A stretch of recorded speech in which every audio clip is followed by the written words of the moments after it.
Catherine, everyone's staying home due to the ice storm. Christmas dinner is cancelled. Stay safe. My mom's text was short, almost dismissive. I stared at my phone, disappointment tightening in my chest, but I understood Nashville winters could be unpredictable. What I didn't realize then was that this simple message would unravel years of deception and change everything I thought I knew about my family. My name is Catherine, I'm 32, an accountant, and, until last Christmas, I thought I was just the odd one out, quiet, career-focused sister who never quite fit in. My younger sister, Anna, was the golden child, the one who could do no wrong. I had resigned myself to spending the holiday alone. I made hot chocolate, curled up with a blanket, and turned on a Christmas movie, trying to shake off the loneliness. Then, around 3 p.m., I idly scrolled through Instagram and my world stopped. A fresh post from my cousin. Ah, perfect family Christmas at Anna's. So blessed to have everyone together. Family traditions, Christmas dinner. The accompanying photo showed my entire family, mom, dad, aunts, uncles, cousins, even my grandmother gathered around Anna's beautifully set dining table. Festive sweaters, warm smiles, twinkling lights. They were all there. Except me. Through the windows in the background, I saw clear, sunny skies, no ice, no storm, just a beautiful winter day. My hands trembled as I scrolled through more photos, me dad carving the turkey, my mom arranging her famous Christmas cookies, my little nieces and nephews unwrapping presents. The ice storm was a lie. A convenient excuse to exclude me. A sick feeling rose in my stomach. How many other times had this happened? How many cancelled events had really been intimate family gatherings without me? The next morning, my phone rang. My mother's voice was cheerful, casual, as if nothing had happened. "Hi, honey, hope you had a nice, quiet Christmas. We miss you." Miss me. The words felt like a slap. Looking back, I should have seen the signs long before that moment. I had spent my entire life trying to be the good daughter, helping with chores, getting straight A's, choosing a practical career in accounting instead of following my passion for art, all to make them proud. Meanwhile, Anna had been free to do whatever she pleased. She dropped out of college to become a yoga instructor, and they called her brave. I worked overtime to help pay off their mortgage, and they barely acknowledged it. 3 years ago, when my dad needed surgery, I took 3 weeks of work to care for him. I cooked, cleaned, drove him to appointments, and managed his medications. Anna showed up once, stayed for an hour, took a few selfies with him for social media, and left for a yoga retreat. Yet somehow, in my parents' retelling, Anna had been the devoted daughter, and I had merely done what was expected. At every family gathering, my aunts gushed over Anna's free spirit while chiding me for being too serious, too reserved. My career achievements were brushed aside as boring, while Anna's latest adventure, teaching yoga in Bali, was celebrated like a grand accomplishment. Even last Thanksgiving, I had spent hours helping my mom in the kitchen, only to hear her later credit Anna for all the work. I swallowed my hurt, like always. When Anna announced she'd be hosting Christmas, I offered to help. She dismissed me with a breezy, "Oh, I've got it. I want everything to be perfect." I should have known. I should have seen it coming. But I had spent my whole life convincing myself that, deep down, my family truly cared, that their love was just a little different, a little flawed but real. And now, staring at those photos, at evidence of my exclusion, I could no longer pretend. The truth was undeniable. I had never really belonged, and I wasn't sure I ever would. I had spent my entire life believing that if I just tried harder, worked longer, and gave more, they would finally decide I was worthy of being part of their perfect family picture. But that illusion shattered the moment my mother's voice, sickly sweet and full of practiced warmth, came through the phone. "Hi, honey, hope you had a nice, quiet Christmas. We miss you." My stomach twisted, my fingers tightened around my phone as I glanced at my laptop screen, where the Instagram photos were still open, undeniable proof of the celebration. I had been deliberately cut out of. I took a slow breath. Stay calm, be direct, don't let her manipulate you. Really, my voice was steady, but my heart was pounding, because Nina's social media posts showed that everyone had a wonderful time at Anna's house, everyone except me. Silence. I could picture my mother's face, her expression shifting as she scrambled for an excuse, already calculating how to turn this around on me. Oh, well, she stammered, unorganized at last minute, and you know how you are at gatherings so quiet, always making things uncomfortable. We just thought. Thought what? I cut in. That it would be easier to lie, that I wouldn't notice, that I'd just sit alone on Christmas while you all played happy family without me. Don't be so dramatic, she sighed, exasperation seeping into her voice. We were trying to avoid any awkwardness. You know how Anna wanted everything to be perfect. And that was when it all clicked. The cancelled events, the last-minute plan changes, the family photos I'd stumbled across weeks later. This wasn't a misunderstanding. It was a pattern. My voice was barely a whisper. How many times? More silence.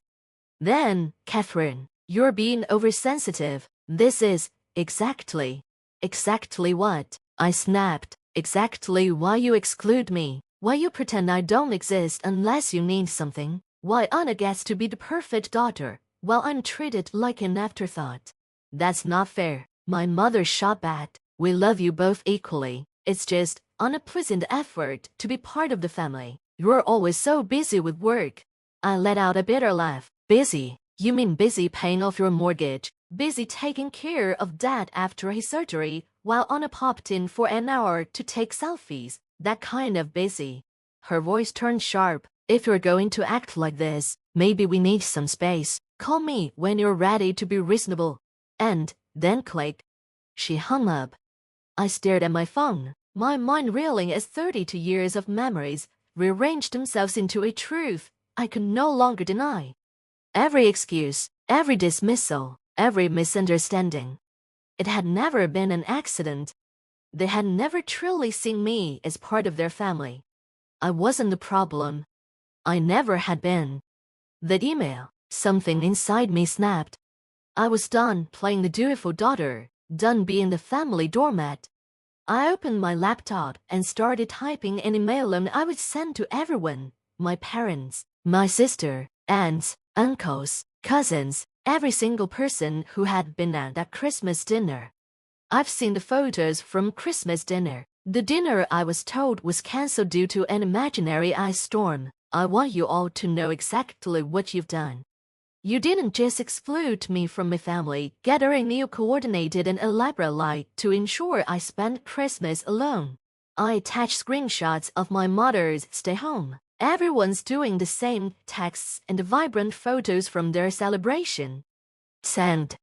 I didn't expect apologies, but I wanted them to know that I knew. And the responses came fast. Emery claimed they forgot to tell me the plans had changed. Uncle Robert dismissed me as overreacting.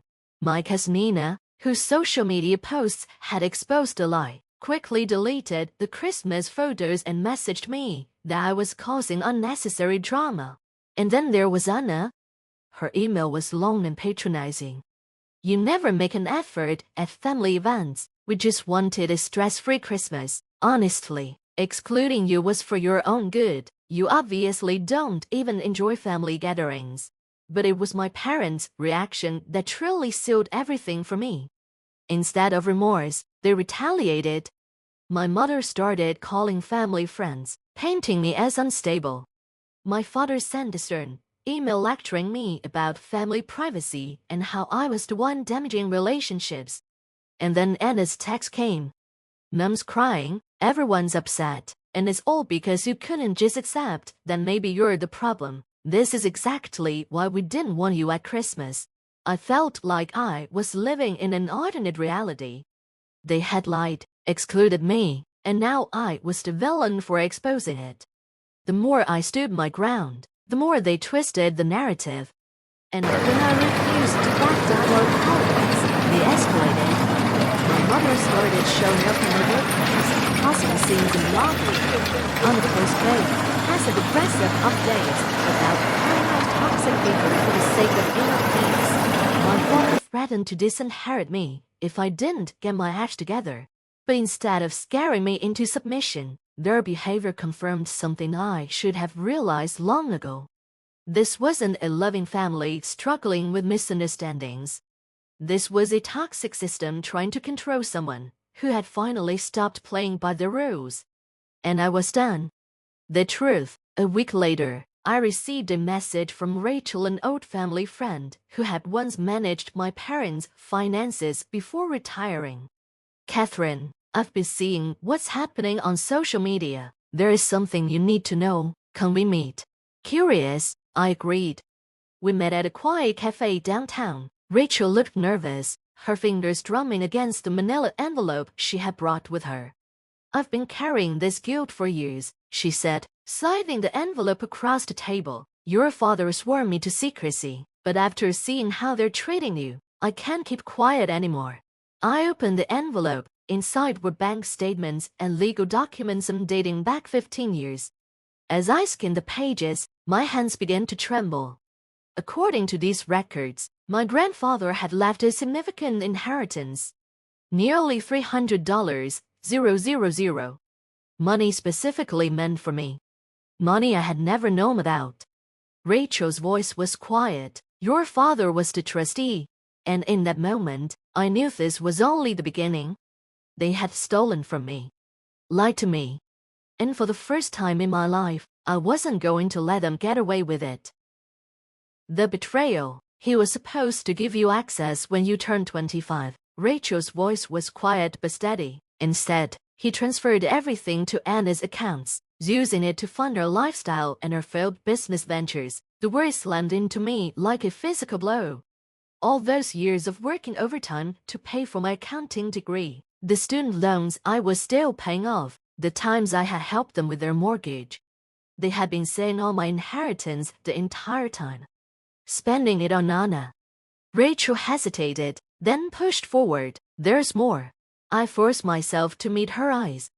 Your grandfather also left properties meant to be split equally between you and Anna. Your parents sold them all, using the power of attorney you signed when you were 18. Remember when they told you it was for emergency medical decisions? I felt the blood drain from my face. The document I had signed trustingly, believing it was a simple formality, had given them complete control over my financial interests. They had systematically robbed me while watching me struggle while accepting my help with their expenses and making me feel guilty for not contributing enough. But the worst part, the bank statements show regular transfers to Anna, labeled as business investments. Money taken from my inheritance to fund her yoga studios, her retreats in Bali. All those adventures they had praised her for while criticizing me for being too focused on work. I swallowed hard, my voice barely steady. Why tell me now? Rachel exhaled sharply. Because I saw your mother's social media posts. She's painting you as unstable and ungrateful. They're trying to discredit you before you can discover the truth. Catherine, this isn't just morally wrong, it's illegal. Everything clicked into place. There are escalating attempts to gaslight me. There are threats to cut me out of the will when they had already stolen everything meant for me. Their desperate need to maintain the illusion that Anna was the golden child, while I was the difficult one. I carefully packed the documents back into the envelope, my mind already racing through the next steps. Thank you, Rachel, I said quietly. I know exactly what I need to do now. This wasn't just about Christmas anymore. This was about years of deception, theft, and manipulation. And I, an accountant with years of experience tracking financial fraud, was uniquely qualified to make them face the consequences. The reckoning, with Rachel's documents in hand, I spent the next week meticulously building my case. I traced every unauthorized transfer, every misused power of attorney, every fraudulent document. Then I hired Sarah Chen, a lawyer specializing in estate fraud, to review everything. This is a clear case of financial exploitation, Sarah confirmed. We can file criminal charges if you want to pursue that route. I thought about it carefully. A criminal case would destroy their reputation, but they had already destroyed our relationship. Still, I decided to give them one last chance to make things right. I emailed my parents and Anna, requesting a family meeting to resolve our differences. They jumped at the chance, no doubt thinking they could manipulate me back into submission. We agreed to meet at my apartment that Saturday. The morning of the meeting, I set the scene. 3 identical folders, Saturday neatly on my dining table, one for each of them. Inside, a complete record of their fraud, bank statements, legal documents, transfer receipts, a letter from my lawyer outlining their options. Option 1, return the remaining funds with interest and sign a confession. Option 2, face criminal charges. They arrived looking smug, clearly expecting an apology. My mother was the first to speak. "Catherine, we're so glad you've come to your senses." I slid the folders across the table. "Before you say another word, I suggest you read these." The room shifted. My father's face turned an unhealthy shade of gray. Anna's hands trembled as she fled through the pages. My mother tried to recover first. "This is ridiculous," she snapped. "You're trying to blackmail your own family." I let out a sharp, humorless laugh. "Blackmail? No, I'm giving you a choice. Return what you stole, or I'll let the police handle it. Rachel has already agreed to testify." My father stiffened. "Rachel had no right." "You had no right," I cut in. "You stole from me for years while watching me struggle. You lied to me, used my power of attorney to sell property that was rightfully mine. You funded Anna's life with money meant for my future. Anna finally broke." Tears spilled down her face. "I didn't know. They told me the money was from their savings." "Don't I?" My voice was cold. "The transfers went directly to your accounts. You knew exactly what you were doing." My mother grasped at her last, desperate weapon. "Think about what this would do to the family. What will people say?" I leaned back in my chair, meeting her gaze. "You should have thought about that before stealing hundreds of thousands of dollars from your own daughter." Silence. Suffocating silence. "You have 48 hours to decide," I continued. "Either sign the confession and arrange the transfers, or I go to the police." My father stood abruptly, his chair scraping against the floor. Without another word, he yanked my mother to her feet. Anna followed, still crying. As they stormed out, my mother turned back, her voice shaking with fury. "You regret this?" I tilted my head. "No, I think for the first time, you're the ones regretting something." The fallout. Hours later, the family group chat exploded. Aunts, uncles, cousins, everyone was taking their side. "How could you do this to your own parents? They did their best for you. Family is more important than money." I didn't bother responding, because I had something more powerful than their guilt trips. The truth. That night, Sarah called me. "Do you think they'll give in?"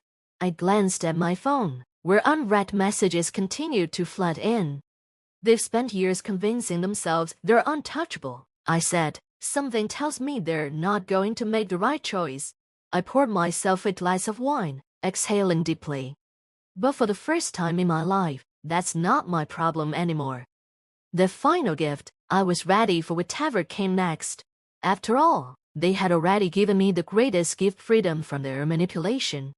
The 48-hour deadline came and went, just as I expected. My family chose pride over honesty. They didn't sign the confession. They didn't arrange any transfers. Instead, they tried to cover their tracks, closing accounts, shredding documents, even attempting to pressure Rachel into retracting her statement. What they didn't know was that I had already submitted everything to the authorities. The morning after the deadline passed, I formally filed charges. By the afternoon, the police were at their doors with search warrants. I watched from my office as the story unfolded. My father was escorted from his workplace in handcuffs. Anna's yoga studio was seized as an asset purchased with stolen funds. My mother's carefully curated social media facade shattered as she was arrested in the middle of a charity committee meeting. The family group chat exploded again, but this time, no one was defending them. Relatives who had dismissed me before were suddenly silent. as the evidence became public record, the local newspaper ran a feature on their fall from grace, tarnishing the perfect image they had fought so hard to maintain. My phone buzzed with a text from Rachel. "You did the right thing. Your grandfather would be proud." She was right. This was never about revenge. It was about justice. And as I watched their empire of lies collapse, I felt no joy, only relief. The truth was finally out. And I was finally free. 1 year later, I Saturday in my new home in Denver, watching the snow fall outside my window. The court case had concluded months ago. My father and mother both took plea deals, agreeing to pay restitution. Anna's yoga empire had crumbled, and she had finally gotten a real job as a receptionist. The perfect family image they had clung to for so long was gone forever. Most of the relatives who had enabled their behavior stopped speaking to me. And, to my surprise, I didn't miss them. Instead, I had built something better, a real support system. Friends who valued honesty over appearances, colleagues who respected my work ethic, even a few distant cousins who reached out to apologize for their silence over the years. Rachel came to visit last week. Over coffee, she handed me an old photo album she'd found while cleaning out her office. Inside were pictures of my grandfather in the moments I had almost forgotten. In one photo, he was teaching me to fish, both of us laughing at something long lost to time. Rachel smiled softly. "He always said you were the strong one. He knew they favored Anna, but he believed you'd rise above it." I traced the edge of the photo, remembering his kind eyes. He had tried to protect my future through that inheritance. And though it had taken years, his final gift had given me something far more valuable than money. The courage to stand up for myself. The freedom to build a life on my own terms. Because in the end, the best revenge isn't about getting even. It's about getting free.